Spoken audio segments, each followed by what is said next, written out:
मुझे आश्चर्य है कि परमाणु परीक्षण की भी आलोचना की गई।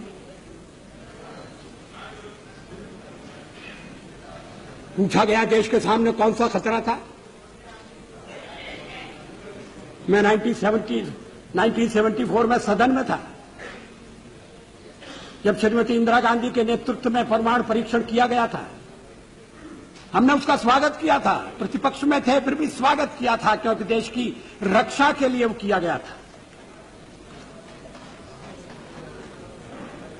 उस समय कौन सा खतरा था?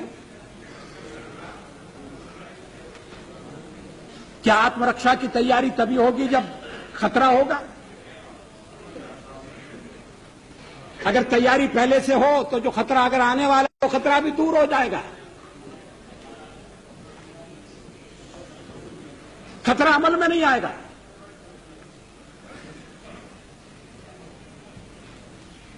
और इसीलिए हमने परमाणु परीक्षण करने का फैसला किया। हमारे कार्यक्रम का अंग है, उसमें लिखा हुआ है। कोई छुपी हुई बात नहीं थी, कोई रहस्य नहीं था।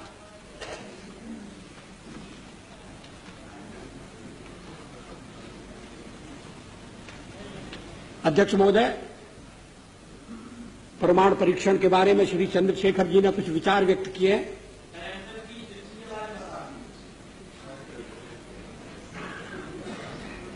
मुझे खेद है कि मैं उनके विचारों से सहमत नहीं हो सकता। उनके चिंतन की एक विशिष्ट धारा है।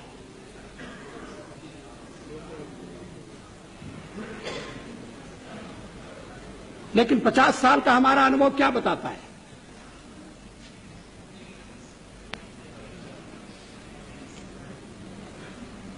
क्या रक्षा के मामले में हमें आत्मनिर्भर नहीं होना चाहिए? केवल एक पड़ोसी नहीं, हमारे अनेक पड़ोसी हैं।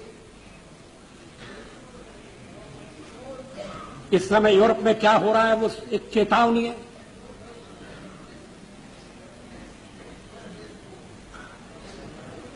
पोखरण 2 कोई आत्मश्लाघा के लिए नहीं था,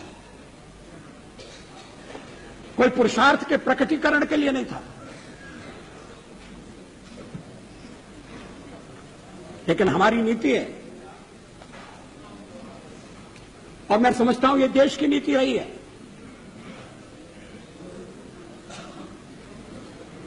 कि मिनिमम डिटरेंट होना चाहिए।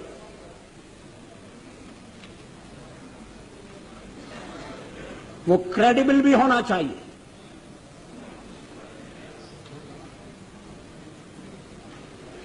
इसलिए परीक्षण का फैसला किया गया। उसके कारण कुछ कठिनाइयां आएंगी, हमें मालूम था, लेकिन देश उन कठिनाइयों का सफलतापूर्वक सामना करेगा, यह भी हमको विश्वास था और ऐसा ही हुआ। आर्थिक प्रतिबंध हमें आगे बढ़ने से नहीं रोक सके। रक्षा संबंधी फैसले करने से हमें विरत नहीं कर सके।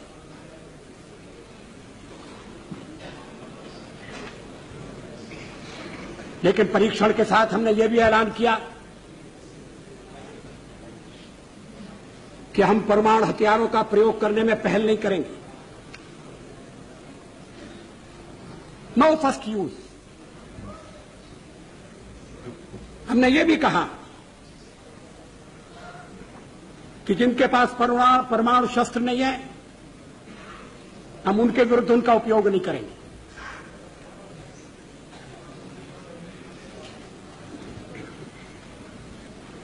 हमने परीक्षण बंद करने का भी ऐलान किया।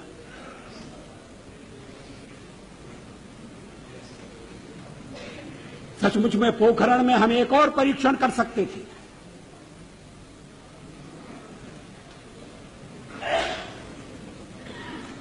लेकिन जब हमें लगा कि वैज्ञानिक तकाजा पूरा हो गया है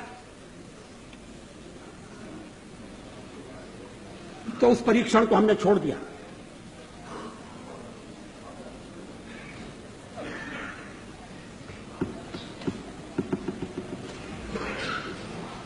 एटमी हथियार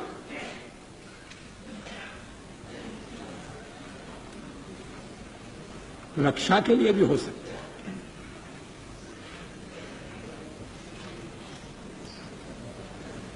युद्ध टालने के लिए उनका प्रयोग हुआ है।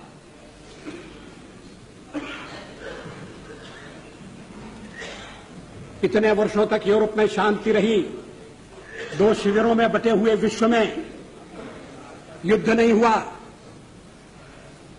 इसके मूल में कहीं न कहीं ये बात थी कि शक्ति संतुलन है और इसलिए एक दूसरे को छेड़ने से बाज आना चाहिए। डिटरेंट के पीछे यही परिकल्पना है। इस पर सारा सदन विचार करे, इस बात की आवश्यकता है।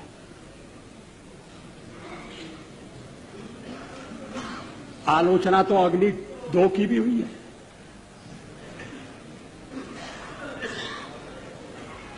और उस दिन बड़ा विचित्र दृश्य उपस्थित हुआ जब सवेरे हमने अखबारों में पढ़ा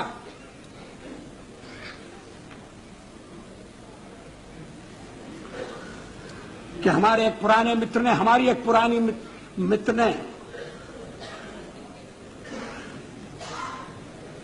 हमारे ऊपर दोषारोपण किया कि हम दबाव में आ गए हैं, इसलिए अग्नि 2 का परीक्षण रोक दिया गया है। और उसी समय परीक्षण हो चुका था और अग्निशिखा अपने गंतव्य की ओर दौड़ रही थी। अगर उस दिन हम परीक्षण न करते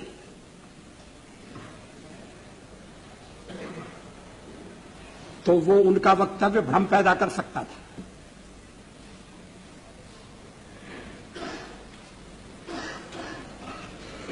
विदेशों में भी भ्रांति उत्पन्न कर सकता था। अध्यक्ष महोदय, 13 महीने के अपने कार्यकाल में कभी हमने अंतर्राष्ट्रीय दबाव में आकर कोई फैसला नहीं किया, न हम आगे करेंगे।